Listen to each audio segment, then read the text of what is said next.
تو یہ میں ہر سال یہ آپ کو عرض کرتا ہوں کہ جو یہ انتظار کرے کہ رمضان آ جائے پھر میں گناہ چھوڑوں گا، بیوقوف انسان ہے، کبھی نہیں چھوڑ سکتا۔ جو نفس ابھی قابو میں نہیں آ رہا، رمضان میں کیا آئے گا؟ اگر ہم یہ سمجھتے ہیں کہ رمضان کے ابتدائی دنوں میں ہمارا کوئی کمال ہے کہ ہم گناہ چھوڑ دیتے ہیں، ہمارا نہیں ہے کمال، وہ ایک ماحول کا اثر ہوتا ہے۔ ٹی وی پہ پروگرام آنے لگ جاتے ہیں، ہم زیادہ تر دینی چینل دیکھنے لگ جاتے ہیں، مسجدیں آتی ہیں وقتی طور پہ بھری ہوتی ہیں، لیکن نتیجہ دیکھیں ذرا 10 دن بعد بہت سارے تو تراویح اس لیے نہیں پڑھتے کہ ہم نے 5 روزہ تراویح پڑھ لی ہے، بس اس میں قرآن سن لیا ہے۔ ارے بھائی 5 روزہ پڑھ بھی لی ہے تو پورے مہینے کی تراویح کس نے تم پر معاف کی ہے؟ دو چیزیں سنت موقدہ تھیں، ایک جو جماعت مستحبہ ہوتی ہے، جو باقاعدہ امام مقرر ہوتا ہے، اس میں ایک قرآن ختم کرنا، یہ سنت موقدہ ہے، اور دوسرا رمضان کی تمام راتوں میں تراویح پڑھنا۔ اگر آپ نے 5 روزہ تراویح پڑھ کر قرآن سن بھی لیا تو رمضان کی تمام راتوں میں جو تراویح پڑھنی تھی وہ مطالبہ کہاں پورا ہوا؟ تو ایک تو وہ لوگ غائب ہو جاتے ہیں، دوسرے سست اعظم ہوتے ہیں کہ پہلے تو ایسے جوش میں آئیں گے پہلی صف کے اندر، لوگ بھی حیران سے دیکھتے ہیں یہ ہمارے محلے میں رہتا ہے، یہ پہلے کبھی نظر نہیں آیا، تو بولتا ہے میں پچھلی گلی میں رہتا ہوں، لیکن اجنبی اس لیے ہوں کہ مسجد کی جب آواز آتی ہے تو میں اپنے کان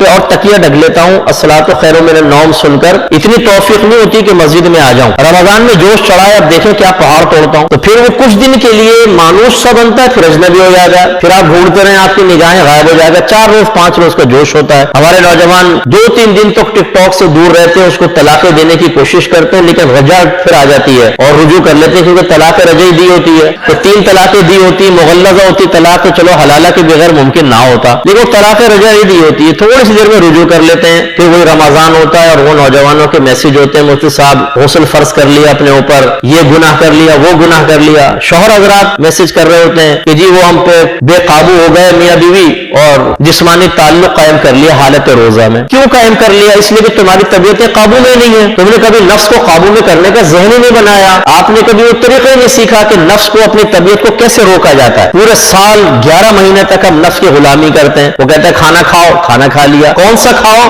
آج گوشت کھلاؤ، آج پاوے، آج سوپ ہونا چاہیے، آج پھلا ہونا چاہیے، آج گرم چائے، کشمیر